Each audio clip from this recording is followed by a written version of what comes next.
Chapter 13. The Devil's Trademark. One day, when John and I had been out on some business of our master's, and were returning gently on a long straight road, at some distance we saw a boy trying to leap a pony over a gate. The pony would not take the leap, and the boy cut him with the whip, but he only turned off on one side. He whipped him again, but the pony turned off on the other side. Then the boy got off and gave him a hard thrashing, and knocked him about the head. Then he got up again and tried to make him leap the gate, kicking him all the time shamefully, but still the pony refused. When we were nearly at the spot, the pony put down his head and threw up his heels, and sent the boy neatly over into a broad quickset hedge, and with the rein dangling from his head he set off home at a full gallop. John laughed out quite loud. "Served him right," he said. "Oh, oh, oh!" cried the boy as he struggled about among the thorns. "I say, come and help me out." "Thank ye," said John. "I think you are quite in the right place, and maybe a little scratching will teach you not to leap a pony over a gate that is too high for him." And so with that John rode off. "It may be," said he to himself. "That young feller is a liar as well as a cruel one. We'll just go home by Farmer Bushby's, Beauty, and then if anyone wants to know, you and I can tell him, you see." So we turned off to the right, and soon came up to the stackyard, and within sight of the house. The farmer was hurrying out into the road, and his wife was standing at the gate, looking very frightened. "Have you seen my boy?" said Mr. Busby, as we came up. "He went out an hour ago on my black pony, and the creature is just come back without a rider." "I should think, sir," said John, "he had better be without a rider, unless he can be ridden properly." "What do you mean?" said the farmer. "Well, sir, I saw your son whipping and kicking and knocking that good little pony about shamefully, because he would not leap a gate that was too high for him.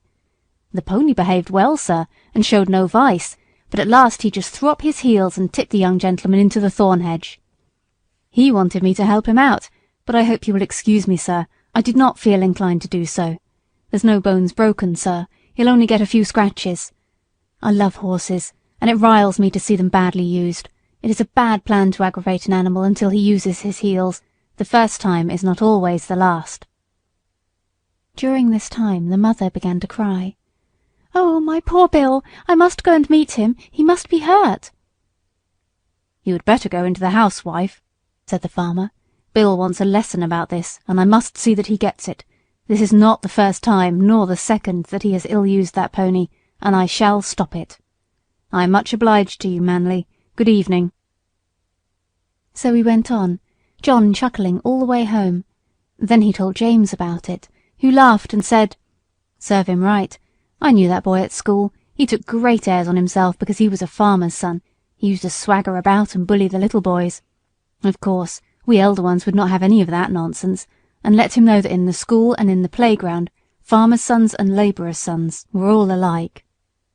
I well remember one day, just before afternoon school, I found him at the large window catching flies and pulling off their wings. He did not see me, and I gave him a box on the ears that laid him sprawling on the floor. Well, angry as I was almost frightened. He roared and bellowed in such a style.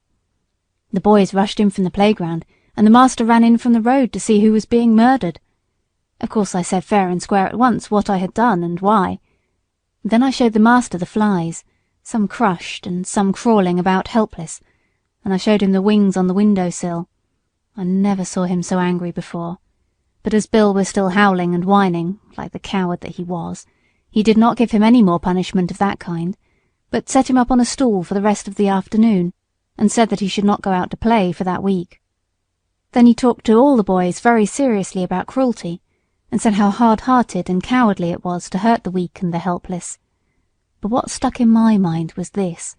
He said that cruelty was the devil's own trademark, and if we saw anyone who took pleasure in cruelty, we might know who he belonged to, for the devil was a murderer from the beginning, and a tormentor to the end. On the other hand, where we saw people who loved their neighbours, and were kind to man and beast, we might know that was God's mark. "Your master never taught you a truer thing," said John. "There is no religion without love, and people may talk as much as they like about their religion, but if it does not teach them to be good and kind to man and beast, it is all a sham. All a sham, James, and it won't stand when things come to be turned inside out. End of chapter 13.